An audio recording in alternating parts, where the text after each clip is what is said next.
Chapter 4. And he began again to teach by the seaside. And there was gathered unto him a great multitude, so that he entered into a ship, and sat in the sea, and the whole multitude was by the sea on the land. And he taught them many things by parables, and said unto them in his doctrine, Hearken, behold, there went out a sower to sow. And it came to pass, as he sowed, some fell by the wayside, and the fowls of the air came and devoured it up. And some fell on stony ground, where it had not much earth. And immediately it sprang up, because it had no depth of earth. But when the sun was up, it was scorched, and because it had no root, it withered away. And some fell among thorns, and the thorns grew up and choked it, and it yielded no fruit.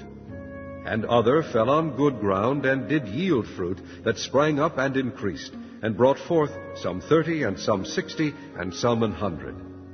And he said unto them, He that hath ears to hear, let him hear. And when he was alone, they that were about him with the 12 asked of him the parable.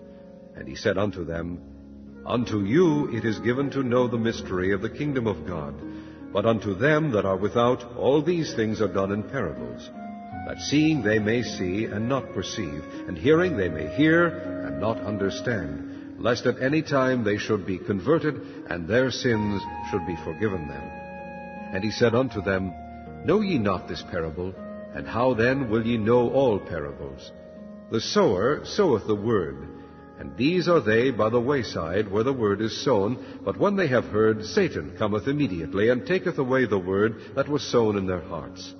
And these are they likewise which are sown on stony ground, who, when they have heard the word, immediately receive it with gladness, and have no root in themselves, and so endure but for a time. Afterward, when affliction or persecution ariseth for the word's sake, immediately they are offended. And these are they which are sown among thorns, such as hear the word, and the cares of this world, and the deceitfulness of riches, and the lusts of other things entering in, choke the word, and it becometh unfruitful. And these are they which are sown on good ground, such as hear the word, and receive it, and bring forth fruit, some 30-fold, some 60, and some 100.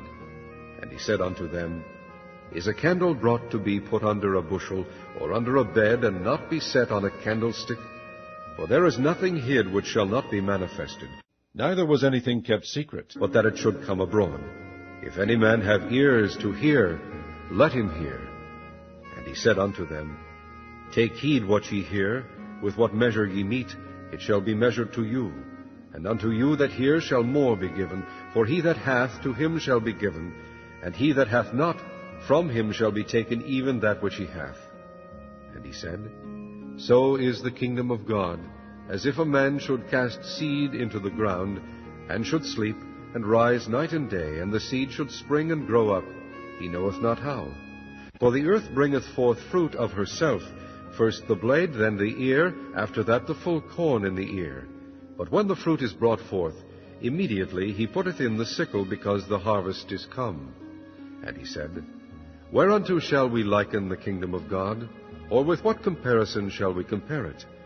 It is like a grain of mustard seed, which, when it is sown in the earth, is less than all the seeds that be in the earth. But when it is sown, it groweth up, and becometh greater than all herbs, and shooteth out great branches, so that the fowls of the air may lodge under the shadow of it. And with many such parables spake he the word unto them, as they were able to hear it. But without a parable spake he not unto them.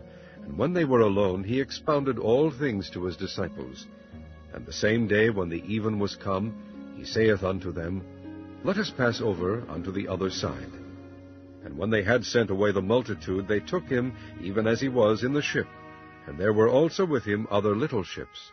And there arose a great storm of wind, and the waves beat into the ship, so that it was now full.